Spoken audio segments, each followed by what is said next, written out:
Now we need to prioritize in order to carry out our tasks. It's very important to, first of all, A, have a plan in place, and B, to prioritize. So let's break it down a bit. Let's break it all down, because that's a good place to start, isn't it? It's a good place to start. What is prioritization, or priority, or prioritizing? Prioritizing is the act of breaking down tasks and putting them into systematic, sequential places. It's the way in which we look at our tasks and we give them an order of importance. So when we say this task is important, we need to ask ourselves another question. Important to who? Who is this task important to? Is it important to me? Is it important to you? Or is it important to someone else who also has relevance within the project? So different tasks will have different levels of priority to different people, depending on which way they're looking at it, or from which angle they're coming at it from, or what investment they have within the project.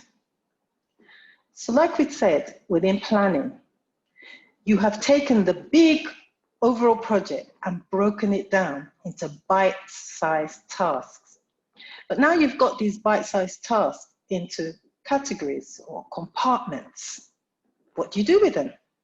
Where do we go from here? One of the good ways of looking at a task, best practice, is to break it down by reverse engineering.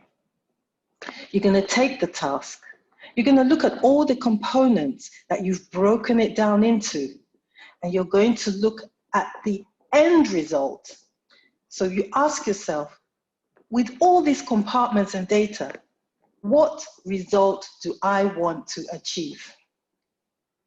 Now, you look at the tasks and you decide that in order to get to X, Y, Z over there, I need A, B, and C out of these components that are going to bring me closer and quicker to my end result.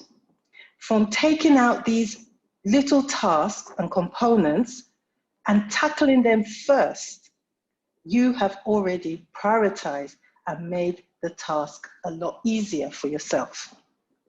So now when you have, for sake of argument, ABC tasks, and you have tackled them in order of priority for yourself and how you feel comfortable approaching the task, when you've done that and completed ABC, you'll find that you are closer to X, Y, Z. And the rest of the tasks that you've put aside, they're not that they're not important or relevant to the project, but they did not need to be tackled immediately at that time. In that way, you don't have to tackle all the tasks at the same time and feel overwhelmed. So in that way, we're able to decipher which tasks need to be tackled first, and that is a form of prioritizing.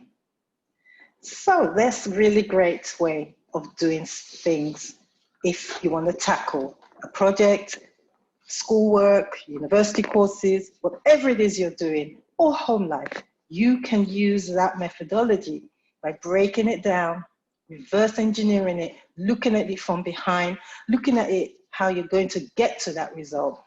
And you'll find that a lot of tasks around the house and around the home and business will be a lot less overwhelming. Great.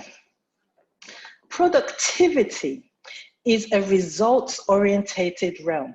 However, all endeavors that require positive results are achievable by anyone whose heart is in the right place. It goes without saying that success comes down to knowing your priorities. Keep in mind the things that matter the most. Give them the top priority.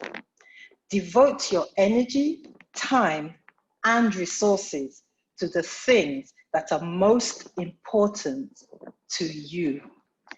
All else will have to wait. Thank you very much for listening in to the second installment of the series, Productivity, the 3 pillars of productivity from my book, Get Stuff Done. Get Stuff Done, the productivity blueprint, so you can do the things that you love. Next time, on the next slide, we'll tackle the 3rd pillar of productivity, performance. Until then, put all of what you have learned so far into practice, and I'll see you on the next slide. Thank you. Take care. Goodbye.